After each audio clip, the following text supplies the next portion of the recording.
नमस्कार। किसी भी काम या नए बिजनेस की सफलता काफी हद तक उसकी प्लानिंग पे निर्भर करती है। साल 2023 में हम सबके कुछ नए प्लान्स होंगे। 2023 का न्यूमरोलॉजी प्रेडिक्शन वीडियो आपको न सिर्फ आपकी प्लानिंग में हेल्प करेगा बल्कि आपके रिस्क मैनेजमेंट में भी हेल्प करेगा। जैसे अगर हमें पता चल जाए कि अगले दिन बारिश होने वाली है या मौसम साफ रहने वाला है तो हम अपने दिन की प्लानिंग वैसे ही कर सकते हैं। और बाई चांस बारिश होने की संभावना होने के बाद भी अगर घर से निकलना बहुत ज़रूरी हो तो जाहिर सी बात है हम बारिश तो नहीं रोक सकते, लेकिन छाता लेके तो निकल ही सकते हैं। न्यूमरोलॉजी प्रेडिक्शन का ये वीडियो आपको वैसे ही गाइड करेगा। किन चीज़ों से सतर्क रहना है, किन चीज़ों का खास ख्याल रखना है, किन चीज़ों को अवॉइड करना है और किन मौक़ों का अच्छे से फ़ायदा उठाना है, ये सब जानेंगे हम आज के वीडियो में। हर प्लैनेट अपने साथ कुछ अच्छी बुरी चीज़ें लेके आता है। वेदर, पॉलिटिक्स, ज्योग्राफी, हर चीज़ पे वो अपना कोई ना कोई प्रभाव डालता है। 2023 साल है नंबर 7 का। नंबर 7 जो कि रूल्ड है नेपच्यून से, केतु। तो अगर इस साल को स्पिरिचुअल ईयर कहें तो गलत नहीं होगा। नंबर 7 साइकिक नंबर है। नंबर 7 और नंबर 2 को मिरर नंबर्स भी कहा जाता है। नंबर 2 मून का नंबर है। मून मतलब इमोशंस। सीधी सीधी बात है कि इस साल इमोशनल अप्स एंड डाउन्स, या यूं कहें कि ये साल इमोशनल क्वेश्चन का ईयर होगा और हम सबको अपने इमोशनल हेल्थ का बहुत ख्याल रखना है। साल 2023 में इन 2 मंत्रा का ख्याल रखना है। पहला, हेल्थ इज वेल्थ, और दूसरा, don't listen to your emotions, go by logic. Health is wealth का मंत्रा कोई नया नहीं है, लेकिन अक्सर हम ये भूल जाते हैं कि हमारी बॉडी कितनी भी फिट हो, अगर हमारा माइंड फिट नहीं है, अगर हमारा माइंड काम नहीं है तो हमारी बॉडी फिटनेस शायद अधूरी है। तो इस साल डीप थिंकिंग, स्पिरिचुअलिटी और सबसे ऊपर हमें अपने आप का, अपने माइंड का, अपने इमोशंस का ख्याल रखना है। एक तरफ तो मैं कह रही हूँ कि आपको अपने इमोशंस का ख्याल रखना है और दूसरी तरफ मैं कह रही हूँ कि don't go by your emotions, go by logic. जी हाँ, आपको अपने इमोशंस का ख्याल तो रखना है, लेकिन अपने किसी भी इंपॉर्टेंट डिसीजन में इमोशनल नहीं होना है। दैट मीन्स इस साल सपने नहीं देखने हैं, सिर्फ फैक्ट्स और लॉजिक पे ध्यान देना है। आपका माइंड आपको अलग अलग सपने दिखा सकता है, आपका माइंड आपको अलग अलग दिशाओं में ले जा सकता है, लेकिन आपके लिए बहुत इंपॉर्टेंट है कि इस साल कोई भी डिसीजन आप इमोशंस में आके ना लें। नंबर 1, 2, 4 और 7 के लिए ये साल खास होने वाला है। आप अगर कुछ नया बिजनेस शुरू करना चाहते हैं, शादी करना चाहते हैं, या कोई भी नया काम स्टार्ट करना चाहते हैं, या लाइफ में कोई इंपॉर्टेंट डिसीजन लेना चाहते हैं, तो ये साल आपके लिए बहुत अच्छा है। लेकिन जैसे कि मैंने कहा कि कोई भी डिसीजन इमोशनल नहीं होना चाहिए। फॉर एग्जाम्पल, अगर आप शादी करना चाहते हैं किसी भी ऐसे इंसान से जिससे आपने स्पीड डेटिंग की हो, या आप किसी को बस 1-2 हफ्ते से जानते हो और आपको लगता है यही मेरा जीवन साथी है, तो प्लीज़ ऐसे जल्दीबाजी इमोशनल डिसीजंस में मत जाइए। आपको सोच समझ के हर एक एस्पेक्ट को ध्यान में रखते, चाहे वो बिजनेस हो चाहे रिश्ते हो, बहुत सोच समझ के कोई डिसीजन लेना है। किसी बिजनेस प्लानिंग में अगर आपको लगता है कि कोई बहुत अच्छा आइडिया आपको सजेस्ट कर रहा है और आप इम्पल्सिवली उसमें पैसा लगाना चाहते हैं, तो प्लीज़ अपने आप को रोकिए। अपने किसी मेंटोर, किसी गाइड, किसी ऐसे व्यक्ति से जिसे आपको लगता है कि उससे सजेशन लेना आपके लिए सही है, तो प्लीज़ अच्छे से सोच समझ के डिसीजन मेकिंग करिए। ये साल, जैसे मैंने कहा कि केतु का साल है, नेपट्यून। केतु को धड़ मानते हैं जिसका सर नहीं है, तो जाहिर सी बात है कि इस साल ज़्यादातर लोग डायरेक्शनलेस फील करने वाले हैं। ये साल होने वाला है अनसर्टेनिटी का, अप्स एंड डाउन्स का। बहुत सारे लोग ऐसे डिसीजंस ले सकते हैं, ऐसी चीज़ें कर सकते हैं जिसमें आप खुद सरप्राइज हो जाएंगे कि ये आपने क्या किया या ये आपने कैसे किया। या शायद आप इमोशनल डिसीजंस लेके बाद में रिग्रेट करें कि ये आपको नहीं करना चाहिए था, या ये आपने किस मेंटल स्टेट में किया आप खुद ही फिगर आउट नहीं कर पा रहे। मून, नेपट्यून ये अपना इम्पैक्ट डालेंगे, हमें कॉन्शियस रहना है। So this year you have to be conscious, cautious and not be volatile. इस साल कौन कौन सी इंडस्ट्रीज बूम करेंगी? तो अगर सबसे पहले देखें तो साइकोलॉजिस्ट और साइकियाट्रिस्ट, ये दोनों इंडस्ट्रीज बूम करने वाली हैं। साइकियाट्रिस्ट और साइकोलॉजिस्ट को फायदा तभी होता है जब उनके पास पेशेंट ज्यादा होते हैं। तो जी हाँ, ये साल डिप्रेशन बढ़ेगा, लोगों की mental state, mental uncertainty, anxiety की केसेस बढ़ेंगे। ये कहना ठीक तो नहीं होगा कि अगर लोग बीमार हैं तो डॉक्टर का फायदा हो रहा है, बट अच्छी बात यह है कि अगर आपको कोई तकलीफ है तो आपके पास एक डॉक्टर है। इस साल meditation, yoga, spirituality, pranayama, deep thinking, self connect, ये आपका मंत्र होना चाहिए। Connect to yourself. दुनिया से कनेक्ट होकर आप क्या करेंगे अगर आपने खुद से कनेक्ट नहीं किया? क्योंकि ये इमोशनल ईयर है, आप पे डिपेंड करता है और आपको डिसाइड करना है कि आपको अपने इमोशंस को कंट्रोल करना है या इमोशंस आपको कंट्रोल करेंगे। ये डिसीजन आपका है। 7 नंबर की बात करते ही अगर हम किसी इंडस्ट्री की बात कर सकते हैं तो वह है फार्मास्यूटिकल्स और केमिकल इंडस्ट्रीज। ये दोनों इंडस्ट्रीज इस साल बहुत अच्छा करने वाली हैं। किसी भी तरह का liquid chemical, alcohol, beverage industry बहुत अच्छा करेगी।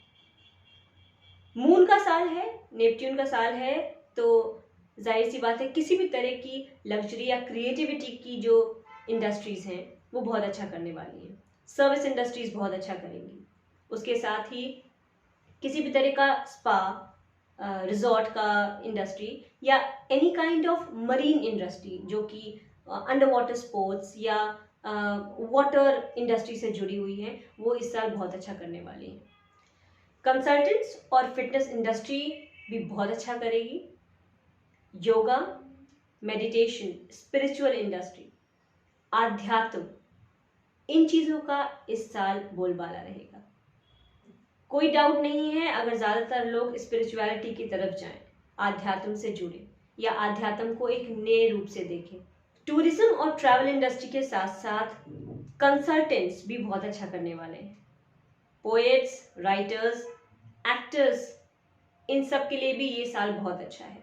तो अगर आप कोई नया बिजनेस शुरू करना चाहते हैं या आप इन फील्ड्स में अपना करियर बनाना चाहते हैं तो ये साल आपके लिए बहुत अच्छा है।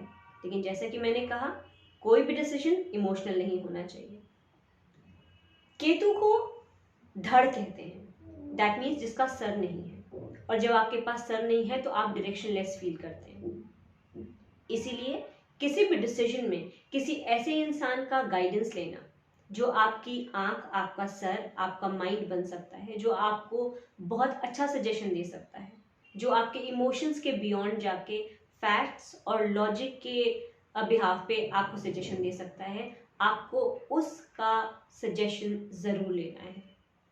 क्योंकि नेपट्यून मून से एसोसिएटेड है, जिसे फर्स्ट हाउस ऑफ वाटर भी कहते हैं, तो ये साल वाटर इंडस्ट्री या कोई भी ऐसी इंडस्ट्री या कोई भी ऐसा बिजनेस जो कि वाटर से जुड़ा हुआ है, मरीन लाइफ से जुड़ा हुआ है, ये इस साल बहुत अच्छा करने वाले हैं।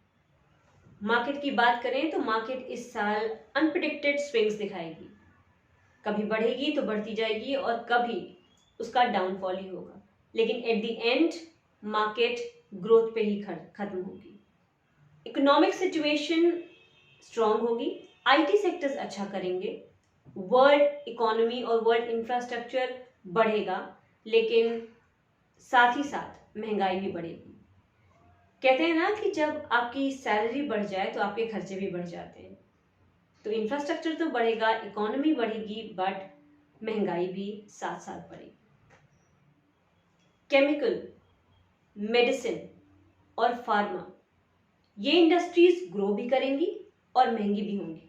साथ ही साथ कुछ लग्जूरियस आइटम या लग्जूरियस इंडस्ट्री या creative industry, clothing, spa, salon, इनके प्राइस के साथ साथ इनकी मार्केट वैल्यू भी बढ़ेगी। So in a nutshell, beverages, chemical industry, pharmaceuticals, clothing, spa, medicines, इनके स्टॉक्स अपर एंड पे ही होंगे। नेपट्यून वेदर पे भी अपना काफ़ी प्रभाव डालेगा। क्योंकि ये सूरज से काफ़ी दूर है तो ये ज़बरदस्त ठंड बढ़ाएगा। नॉर्मल जगहों पे ठंड बढ़ेगी और जो ऑलरेडी प्रदेश ठंडे हैं वहाँ पे पारा और गिरेगा। केतु को बॉडी का लोअर साइड माना जाता है, यानी पैर। जमीन के अंदर या वाटर के अंदर या पहाड़ के अंदर की गतिविधियां इस बार पूरे विश्व को बहुत बहुत तकलीफ देने वाली हैं, चाहे सुनामी के रूप में, चाहे भूकंप के रूप में, चाहे ज्वालामुखी के रूप में। ऐसे केसेस इस साल काफी देखने को मिलेंगे। यही नहीं, बाढ़ से भी कई इलाके पीड़ित हो सकते हैं, क्योंकि चंद्रमा जैसे हाई टाइड या लो टाइड से उतनी दूर से पानी को इफेक्ट कर सकता है, और ये साल तो केतु का है, तो इस साल ऐसी संभावनाएं काफी हैं। क्योंकि नंबर 7 एक साइकिक नंबर है, स्पिरिचुअलिटी का नंबर है, ये आपको रिलीजन से भी जोड़ता है, तो आध्यात्म की तरफ लोग बढ़ेंगे। लेकिन किसी भी चीज को अगर अच्छे एस्पेक्ट में इन्फ्लुएंस किया जाए तो उसका रिजल्ट भी अच्छा होता है, लेकिन अगर उसको अपने फायदे के लिए यूज किया जाए तो उसके रिजल्ट्स काफी डिजास्टर्स होते हैं। इस साल काफी संभावनाएं हैं कि रिलीजियस दंगे या कुछ ऐसे राइट्स जो कि धर्म को बेसिस बना के किए जाएं, ऐसी काफी संभावनाएं हैं। तो अगर आप स्पिरिचुअलिटी से जुड़े हुए हैं या किसी रिलीजियस चीज से जुड़े हुए हैं तो अपना बहुत ध्यान रखें कि आपको सिर्फ अपने आप से कनेक्ट करना है। आपको स्पिरिचुअलिटी और रिलीजन को अच्छे और पॉजिटिव एस्पेक्ट में कनेक्ट करना है, नेगेटिव एस्पेक्ट में नहीं। पॉलिटिक्स से मुझे याद आती है अरविंद केजरीवाल की, जो कि एक नंबर 7 है और जिन्हें नंबर 2 भी रूल करता है, एंड ही इज अ लियो। इस साल वो काफी अच्छा करने वाले हैं, बट उनके लिए एक सजेशन है कि पावर सिर्फ लेने का नाम नहीं है, इट्स एन एक्सचेंज। जब आप खुद के लिए भी बेनिफिट करते हैं और सामने वाले के लिए भी, so it's an exchange of thoughts, exchange of power, exchange of everything. थोड़ी सी हम्बलनेस, थोड़ा सा ग्रेटिट्यूड अरविंद जी के लिए बहुत इंपॉर्टेंट है। Politics is all about give and take, लेकिन जब आप किसी को होल्ड करने की कोशिश करते हैं वो काफी। साल 2023 के लिए कुछ कॉमन टिप्स जो हम सबको फॉलो करने हैं। हैव योर डेडलाइंस, हर काम को एक डेडलाइन के तहत करें। नेपट्यून आपको ड्रीमी बना सकता है, आपको लेजी बना सकता है, आपको डायरेक्शनलेस कर सकता है, बट आपको स्पिरिचुअलिटी, मेडिटेशन और योगा करते रहना है और अपना फोकस नहीं छोड़ना है। नंबर 2, इमोशंस पे कंट्रोल। जैसे मैंने पहले भी कहा कि ये आपका डिसीजन है कि आप इमोशंस को कंट्रोल करेंगे या इमोशंस आपको। नंबर 3, ये साल है सोशल सर्विस का, सो आप जितना हो सके किसी की मदद करें। अगर आप रिलीजियसली कोई सोशल सर्विस नहीं कर सकते हैं और आपके सामने कोई नीडी है तो किसी भी तरह से in best of your capacity जैसे भी आप हेल्प कर सकते हैं, हेल्प करिए। ये आपको ना सिर्फ स्पिरिचुअली कामनेस देगा बल्कि आपको मेंटली भी बहुत सुकून देगा। नंबर 4, कोशिश करिए कि डेट लिखते वक्त आप 23 लिखें, 2023 नहीं। हालांकि 1, 2, 4 और 7 नंबर के लोग 2023 भी लिख सकते हैं क्योंकि उनका फेवरेबल नंबर है, बट अगर आप 23 लिखेंगे सभी लोग, वो ज़्यादा बेटर रहेगा, because 23 is a good Octave of number 5 that goes with everyone. Number 5, the key of this year is stay grounded. Gratitude कभी भी नहीं छोड़ना है। आप कितने भी बड़े हो जाएं, घमंड आपको ले डूबता है। हम्बलनेस आपको हमेशा मोटिवेट करती है। सो ये इस साल की है। कुछ भी हो जाए, आपके इमोशंस आपको प्राइड फील कराने चाहिए, आपको एटीट्यूड जो कि नेगेटिव एटीट्यूड है वो आपको अपने ऊपर हावी नहीं होने देना है। नेक्स्ट, नंबर 4 के लोगों को कुछ खास सतर्क रहना है। नंबर 4 जो कि राहु का नंबर है और नंबर 7 जो कि केतु का है। जब राहु और केतु मिल जाते हैं तो एक बॉडी तैयार होती है। राहु को सर कहते हैं और केतु को पैर। जब आप मिल जाते हैं तो आपके पास एक पूरा बॉडी स्ट्रक्चर है, that mean it's going to be a good thing, क्योंकि आपके पास एक डायरेक्शन है। लेकिन राहु और केतु क्योंकि दोनों ही मेलेफिक प्लैनेट है, तो वो कहीं ना कहीं अपनी शैतानी बुद्धि लगाएंगे। तो नंबर 4 के लोग, आपके लिए बहुत अच्छा साल है, लेकिन एज आई सेड आपको डायरेक्शनलेस नहीं होना है। Have a Guru, have a guide, अपने सारे डिसीजंस ग्राउंडेड होके लीजिए, हम्बल होके लीजिए, इंटेलिजेंटली लीजिए।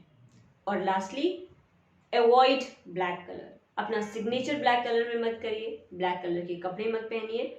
ज़्यादातर लाइट शेड्स जो इस साल के कलर हैं, क्रीम्स, ग्रीन्स, वाइट, जितने भी लाइट टोन के कलर्स हैं वो आप सबके लिए अच्छा रहेगा। एंड आपके जितने भी लोग हैं आसपास, कोशिश करिए कि आप अपने आप को अच्छे लोगों से सराउंड, अच्छे इन द सेंस खुश नुमा लोगों से सराउंडेड करिए। इस साल का आपका मेन टारगेट है अपने आप को खुश रखना, अपने आप को अच्छे पॉजिटिव लोगों से सराउंडेड करना। अगर आपका माइंड काम है, आपके सारे डिसीजंस अच्छे होंगे। इसी के साथ आई बिलीव 2023 आप सबके लिए बहुत अच्छा हो।